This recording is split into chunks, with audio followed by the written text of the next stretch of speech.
নমস্কার বন্ধুরা, আমি সুমি। আপনারা দেখছেন সুমি রান্নাঘর। আবারও একটা হেলদি রেসিপি নিয়ে চলে এলাম। সকালের ব্রেকফাস্ট খুবই কম সময়ে কিন্তু এটা বানিয়ে নেওয়া যায়, খেতেও খুবই হেলদি। আমার ভিডিওটা ফুল দেখার অনুরোধ রইল। আর ভিডিওটা যদি ভালো লেগে থাকে চ্যানেলটিকে সাবস্ক্রাইব করে ভিডিওটায় লাইক দিয়ে দেবেন। চলুন তাহলে রেসিপিটা শুরু করা যাক। আমি প্রথমে একটা কড়া বসিয়ে নেব। ঝাল সুজি বানানোর জন্য আমি প্রথমে সুজিটাকে একটু ভেজে নেব। সুজিটাকে হালকা একটু ব্রাউন করে ভেজে নেব। সুজিটা কিন্তু ব্রাউন করে ভাজা হয়ে গেছে, সুজিটাকে নামিয়ে নেব। আমি ওই কড়াইটা আবার বসিয়ে নিয়েছি, একটু তেল দিয়ে দেব। তেলটা গরম হয়ে গেছে। এখন আমি কিছু আলু ছোট ছোট করে কেটে রেখেছি, আলুগুলোকে ভেজে নেব। আলুটাকে একটু ভেজে নেব।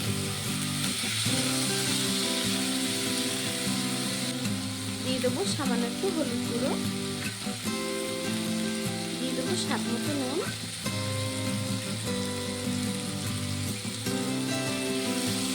আলুটাকে একটু ভেজে নেব। আলুটা কিন্তু ভাজা হয়ে গেছে, আমি আলুটাকে নামিয়ে নেব। আলুটা ব্রাউন করে আলুটাকে সুন্দর করে ভেজে নিয়েছি। আলুটা আমি ভেজে তুলে নিয়েছি। এখন দিয়ে দেবো 1 চামচ ঘি। আপনারা চাইলে তেল দিয়েও করতে পারেন। দিয়ে দেবো সামান্য একটু গোটা সর্ষে, কিছুটা কারি পাতা,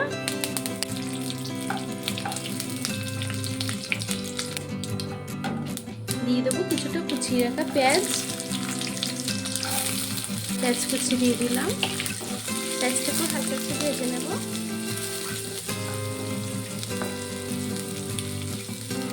দিয়ে দেবো একটু কাঁচা লঙ্কা, ঝালটা আপনারা যেমন পছন্দ করেন ততটা দেবেন।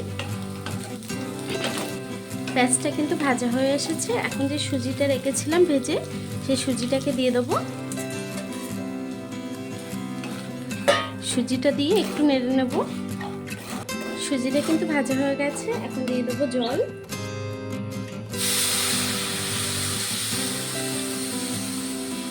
খুব বেশি জল দেবার কিন্তু দরকার নেই।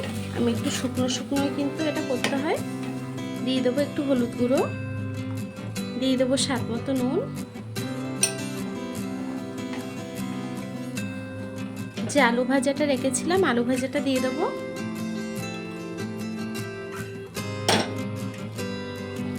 দিয়ে সব কিছু একসঙ্গে 1-2 মিনিট আমি রান্না করে নেব। আমি ওপর থেকে সামান্য একটু চিনি দিয়ে দেব। আমার সুজিটা কিন্তু হয়ে গেছে। এখন নামিয়ে নেব। গ্যাসটাকে বন্ধ করে দিলাম।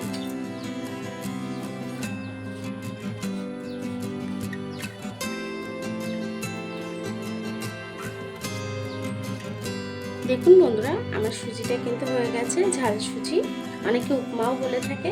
আপনারা এইভাবেই সকালের টিফিনটা এভাবেই বানিয়ে নিতে পারেন। আমার ভিডিওটা কেমন হয়েছে কমেন্ট বক্সে জানাবেন। আর ভিডিওটা ভালো লেগে থাকলে চ্যানেলটিকে সাবস্ক্রাইব করে ভিডিওটায় লাইক দিয়ে দেবেন। এতক্ষণ আমার ভিডিওটা দেখার জন্য আপনাদেরকে অসংখ্য ধন্যবাদ।